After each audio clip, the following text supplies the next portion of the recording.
Good morning प्यारे बच्चों। छूत के रोग और उनकी रोकथाम की श्रृंखला में आज हम जिस विषय को लेकर के आए हैं वो है चेचक।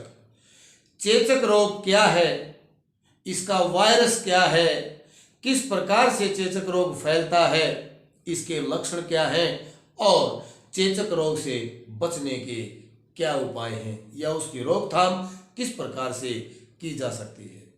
चेचक रोग एक बहुत ही भयानक रोग है और भारतवर्ष के अंदर प्यारे बच्चों चेचक किसी समय में महामारी का रूप भी ले लिया करता था, परंतु आजकल भारतवर्ष के अंदर वैक्सीनेशन के द्वारा, टीकाकरण के द्वारा इस रोग के ऊपर काफी हद तक नियंत्रण पाया जा चुका है। चेचक रोग एक भयानक महामारी का रूप भी धारण कर सकता है और यह वारिओला वायरस से फैलता है। चेचक का एक वायरस है जिसको वारिओला वायरस का नाम दिया गया है। अब मैं आपको बताऊं कि इसके लक्षण क्या है। जब चेचक रोग होता है तो कुछ लक्षण दिखाई देते हैं। सबसे पहला लक्षण तेज बुखार का होना। चेचक का सबसे पहला लक्षण है कि जबर या बुखार तेजी से चढ़ता है, बुखार तेज हो जाता है।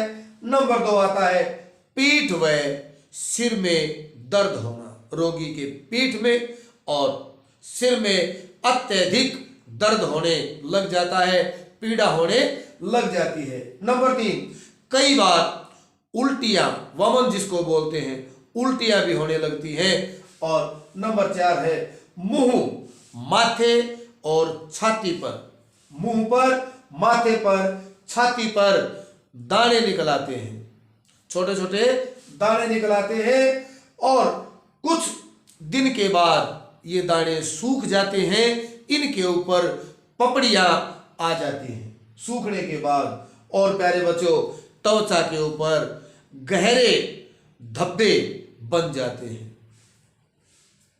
अब आता है विशेष इस रोग में क्या बात है, इस रोग की विशेष बात क्या है। देखिए, यह रोग एक भयानक रूप ले सकता है। जो चेचक है उसका एक भयानक रूप भी हो सकता है यदि समय पर इसकी देखभाल ना की जाए रोगी की, यदि रोगी को समय पर ना संभाला जाए, यदि रोगी को सही समय पर उपचार ना दिया जाए। जो दाने हैं शरीर के ऊपर, मुंह पर और माथे पर, छाती पर जो दाने हैं वो बड़े हो जाते हैं। दाने बड़े होने के साथ साथ उनके अंदर मवाद भर जाती है। मवाद भरने के बाद ये दाने बड़े फफोलों का रूप धारण कर लेते हैं, फफोले से इनके बन जाते हैं। इनमें से पीप निकलने लगती है, मवाद निकलने लगती है और कई बार तो प्यारे बच्चों इस मवाद के साथ साथ खून भी दिखाई देने लगता है। यदि खून की स्थिति हो जाए तो रोगी का बचना मुश्किल हो जाता है। यानी बच्चों आंखों की ज्योति भी इसके कारण नष्ट हो सकती है। इस रोग के कारण आंखों की रोशनी भी जा सकती है यदि कई बार ये दाने आंखों के अंदर भी निकल आए। यदि आंखों के अंदर भी ये दाने निकल आते हैं तो आंखों की रोशनी अर्थात आंखें खराब होने का खतरा बन जाता है। फिर आता है प्यारे बच्चों कारण क्या है, इस रोग के फैलने के कारण क्या है। जैसे कि मैंने आपको बताया था छाती, मुंह पर और माथे के ऊपर दाने निकल आते हैं, फफोले बन जाते हैं और कुछ समय के बाद ये फफोले सूख जाते हैं। जब ये फफोले सूखते हैं तो इनके ऊपर पपड़ियां जम जाती हैं और वो पपड़ियां रोगी के शरीर से उतरने लगती हैं। जब ये पपड़ियां रोगी के शरीर से उतरती हैं तो ये पपड़ियां हवा के अंदर फैल जाती हैं। जब कोई दूसरा व्यक्ति हवा में सांस लेता है तो मुंह या नाक के द्वारा वो पपड़ियां उसके शरीर के अंदर प्रवेश कर जाती है और समस्त व्यक्ति रोगग्रस्त हो जाता है, अर्थात चेचक रोग की चपेट में आ जाता है। यदि रोगी के शरीर के ऊपर जो दाने या फफोले हैं उनमें से जो मवाद है उसको छू लिया जाए, किसी को वो लग जाती है या मक्खियां उसके ऊपर बैठ करके किसी स्वस्थ आदमी के ऊपर बैठती है, तो ये जो चेचक का रोग है एक स्वस्थ व्यक्ति के अंदर प्रवेश करने की संभावनाएं बन जाती हैं।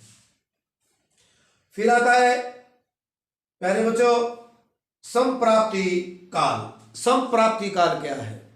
इस रोग के लक्षण 9 से 15 दिन में नजर आने लगते हैं। यदि किसी को चेचक हो जाता है तो 9 से 15 दिन के अंदर रोगी के अंदर लक्षण आना शुरू हो जाते हैं, लक्षण दिखाई देने शुरू हो जाते हैं।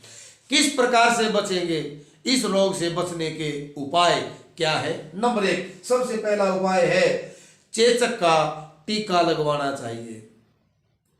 चेचक का टीका लगवाना चाहिए।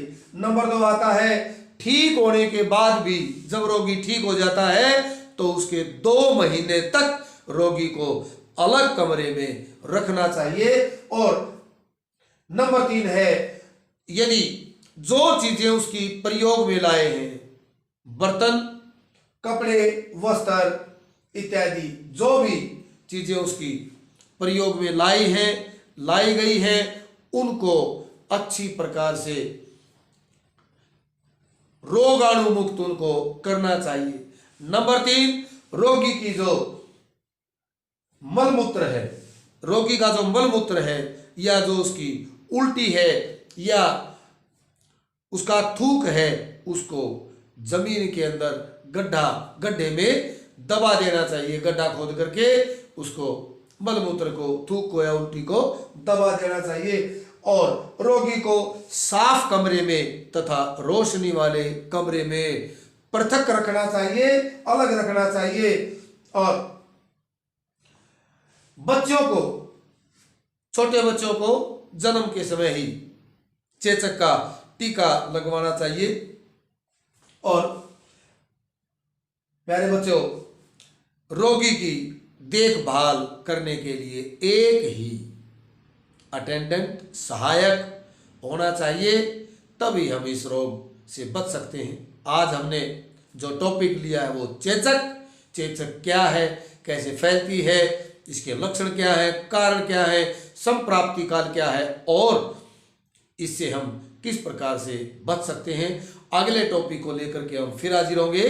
तब तक के लिए धन्यवाद।